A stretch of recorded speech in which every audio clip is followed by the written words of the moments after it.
Anyone that watches Joe Rogan's podcast knows the name Jamie. Jamie is the guy behind the scenes running the whole production.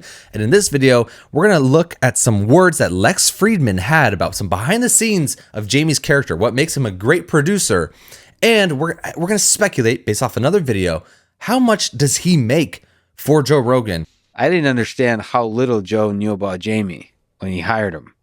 And Jamie stepped up and now runs one of the most successful podcasts ever.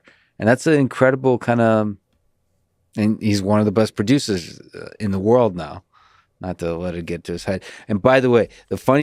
And you know what is weird about that is that he is one of the most successful, I guess you could say he's the most successful producers in the world. I don't know what makes him great. I don't know if it's the production, because I mean, I know a lot of people that could do the same exact, if not better production level than what Joe Rogan currently has. I think that the fact that it is one of the biggest shows kind of just automatically makes him the best. Thing about him, and one of the best Googlers in the world. One of the best Googlers. The funny thing about Jamie, this is okay. You might not like this, but what I like, I'm constantly exceptionally self-critical to a point of like self-hating sometimes. I deeply appreciate every single moment I'm alive. Yikes. But everything I've ever done, I feel like is shit. And when I talk to Jamie about everything he's done, he's so, just in every way he carries himself, he's so self-critical. He's so like worried that it's wrong, it's bad. That anxious energy, I love it. Because that's how you lead to growth and progress. Like you might, like a therapist might say, that's probably not good for your like well-being. The anxious energy creates something great, but maybe it's not the best for your actual personality. I wonder how he justifies it here and what Jocko has to say about that. Fuck it. It's good for what's good for your well-being is to create awesome things. That's ultimately what leads to happiness. Is to create the best thing you can in your life. And so when I see that in somebody like Jamie or anybody I talk to, when you're really self-critical, that's a good sign to me. Is that ridiculous? No, it's not ridiculous at all. And it goes back, you were the way you were phrasing these questions about what makes a good person and what makes a good leader, the way you phrased them kind of... This man, Jocko, let's just take a second. He is if they made a Lego character of a military person, it would look like Jocko.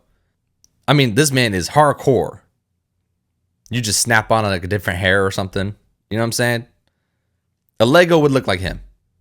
Eliminated the normal answer that I give. The normal answer that I give, you ask me what makes a good leader, what makes a good person, is being humble. So when you're going to hire someone for your startup or whatever company you're creating, that is a key characteristic to look for, is someone that has the humility, like young Jamie, to say, yeah, I could have done this better, and here's what I can improve, and here's what I need to work on. When you have somebody that thinks they know everything, out of the gate, you're already got someone that's going to be hard to deal with. They're going to be hard to coach. They're going to be hard to mentor. When you have somebody that's truly humble, you barely, again, it's minimum force required, because when you say to Jamie after a show, how do you think that went? He says, well, I did this wrong and I didn't have this set up in time. And you don't barely have to do anything because he's got the humility. If you got someone that's a big ego and you say, hey, how did that show go? He goes, I went awesome on my end. Now, guess what you have to do? Now you have to start applying force as a leader, which is expending leadership capital, which we don't want to do because we always try and conserve our leadership capital as much as we possibly can. That's a crazy good insight from someone that's led multiple teams. Is you want to have people on your team that preserve your leadership capital. That's a great term. I've never heard of that. I obviously haven't read any of this man's books. I'm sure it's all over his books. But it's like if you're leading a team, you want to make sure you hire people that have humility, that can self-correct. And then if you're on a team, you want to make sure you're self-correcting. So you're not expending leadership capital that your boss or your manager, the person above you that is running the team doesn't need to like go out of their way to help you. It's interesting. And when we have to expend it just to get Jamie to make some improvements, that's bad. So when you go looking for people, look for people that are humble. Now, does this mean you look for people that don't have any confidence? No, that's not what I'm saying. There's a balance to all these things. That's the dichotomy of leadership. But people tend towards, and look, I work with a lot of military troops in the past. Now I work with companies. The reason I talk about humility all the time is because for someone to get into a leadership position in the military, they have to have confidence. So the tendency is that their confidence is going to outweigh their humility at some point. Same thing with civilian companies. If you get to a point of leadership inside of a company, you have to have confidence to get there. You don't get to a position of leadership inside of a company lacking confidence. So the tendency is for confidence to grow a little bit too much. And we have to put that confidence into check. We have to put that ego into check. Really good leaders, they're confident, but they're humble. That's the balance of the dichotomy.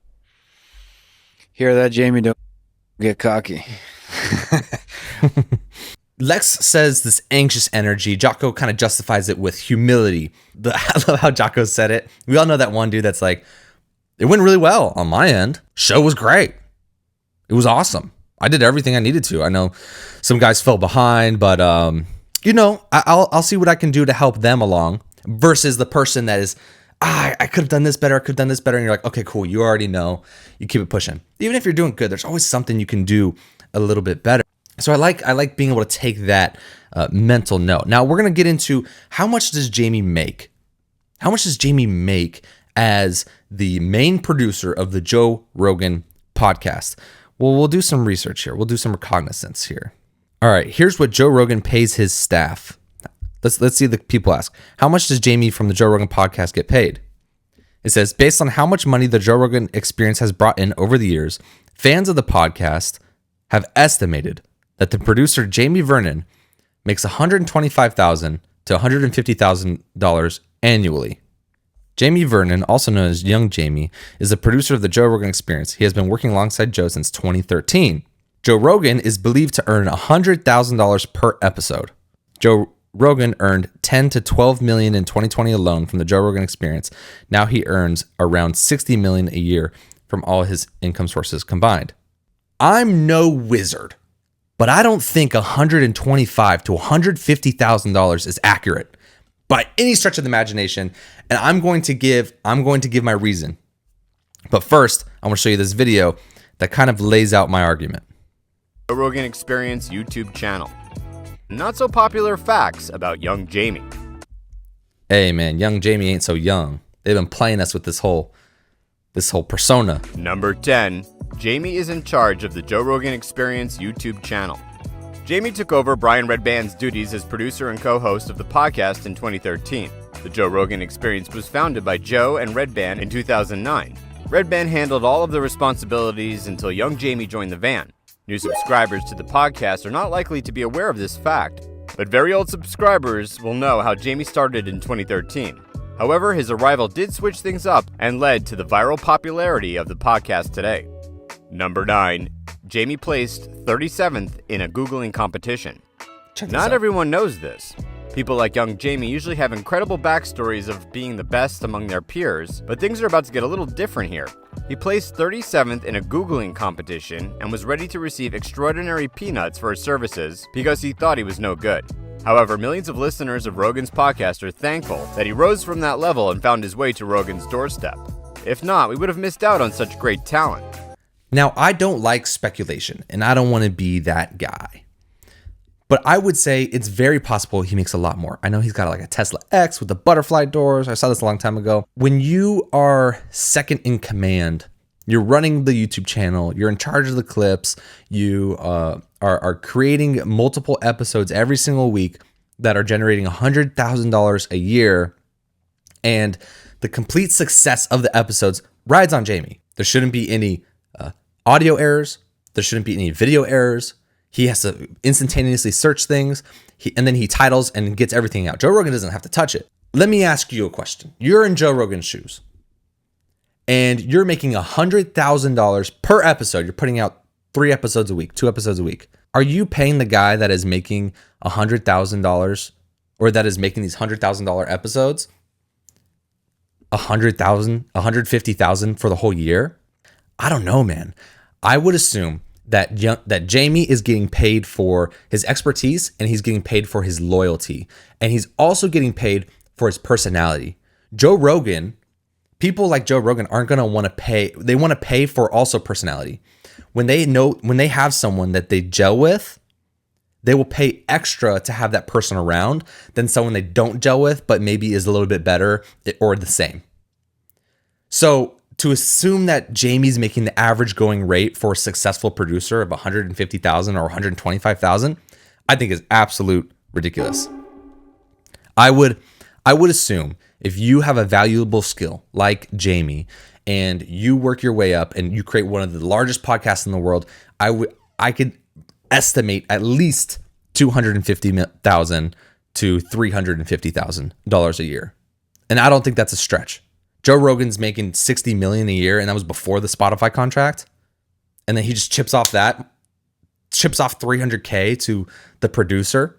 So I think there is something to say for loyalty, valuable skills, and then knowing your place, like having the humility to make the show better and self-correct so that the leader doesn't have to step in and do that for you. For all those reasons, I'm betting Jamie is making good money. And I think the biggest lesson that we could take away from something like a Jamie is that, you have to do your job very well and very consistently. I don't think you have to be the best. Like their camera angles are bleh, their lighting is bleh. The bokeh is bleh. They don't have like crazy things going on in their studio, but it's so consistently good and high quality. The audio is always good. There's never a mess up.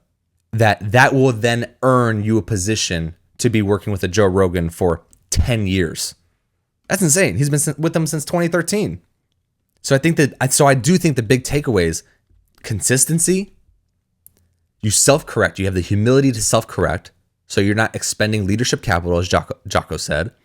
And Lex called it the anxious energy. I like the humility side of it because you have to humble yourself to self-correct and make the right moves and make the investment and make sure you're making it as easy on your leadership as possible to execute. And then the flip side is if you're hire someone that can be consistent, that has the humility and doesn't expend leadership capital, And there's definitely people out there. Maybe they're not as easy to find, but cut them loose if they're not that. Cut them loose, find someone new. So if you enjoyed this video, give it a like, hit subscribe, and I'll see you in the next one. Peace.